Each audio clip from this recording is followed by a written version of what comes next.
Bonjour et bienvenue aujourd'hui dans les défis de l'apprentissage du français pour les lycéens marocains arabophones. Bonjour. C'est une langue, on le sait, très importante au Maroc, mais voilà, sa maîtrise, c'est pas toujours simple. Non, effectivement. Notre objectif ici, c'est pas juste de faire une liste d'erreurs, hein. On veut essayer de comprendre pourquoi elles apparaissent. Et les recherches, elles pointent assez clairement vers l'influence de la langue maternelle, l'arabe, standard, et dialectale, la darija. Tout à fait. Prêt à explorer un peu cette mécanique? Ah oui, absolument. C'est passionnant parce que l'erreur, loin d'être un échec, elle nous dit beaucoup de choses sur l'apprentissage, sur ce contact entre les langues en fait. On va voir comment l'arabe, transparaît dans le français de ces jeunes. Ok, alors, allons-y. Un exemple qui frappe souvent, c'est la prononciation. Pourquoi est-ce qu'on entend parfois « il est vraiment » au lieu de « vraiment » ou une confusion entre « pain » et « bain ». Ça c'est typique. C'est ce qu'on appelle l'interférence phonologique. En arabe standard, les sons V et P, ils n'existent pas. Ah oui, Du coup, l'apprenant presque instinctivement, il remplace par le son le plus proche qu'il connaît dans sa langue. Le V, ça devient fait, le P, ça devient B.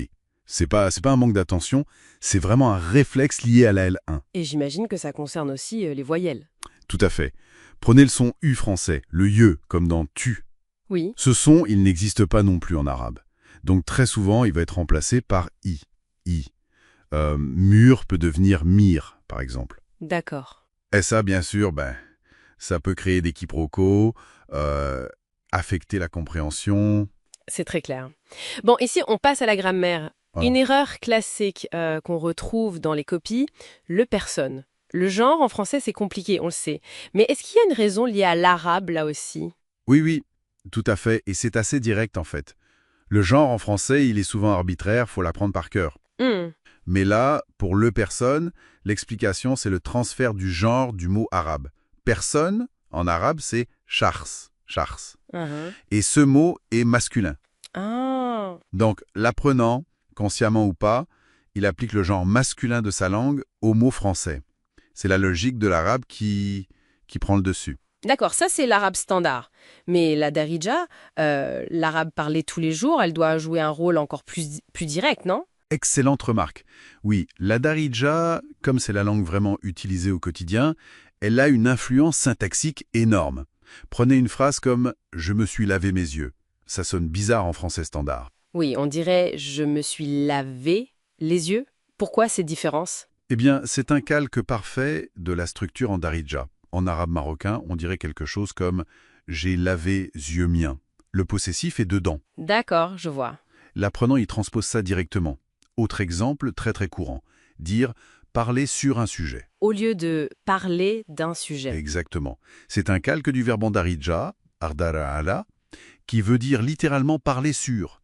La structure de la langue parlée s'impose, voilà. Donc en fait, ce qu'on voit comme des erreurs, c'est souvent juste l'application logique des règles d'une autre langue. C'est exactement ça. La conclusion de pas mal de recherches est assez claire. Que ce soit la prononciation, les accords, les prépositions, les constructions de phrases. La grande majorité des erreurs fréquentes s'expliquent par ce transfert. Les structures de l'arabe, standard et surtout darija, sont projetées sur le français. Et comprendre ça, comprendre cette mécanique, ça ouvre des pistes pour enseigner différemment, j'imagine. On peut peut-être mieux cibler, anticiper ces points de friction entre les deux langues. Précisément, un enseignement plus efficace, plus conscient de ces interférences. Et ça nous amène peut-être à une petite réflexion pour conclure. Oui. Si on regarde ces erreurs non plus comme des fautes bêtes, mais comme des traces intelligentes, logiques de la langue maternelle. Comment est-ce que ça peut changer notre façon d'écouter, notre patience, face à quelqu'un qui apprend? Et peut-être même notre propre regard sur nos difficultés quand on apprend une langue étrangère.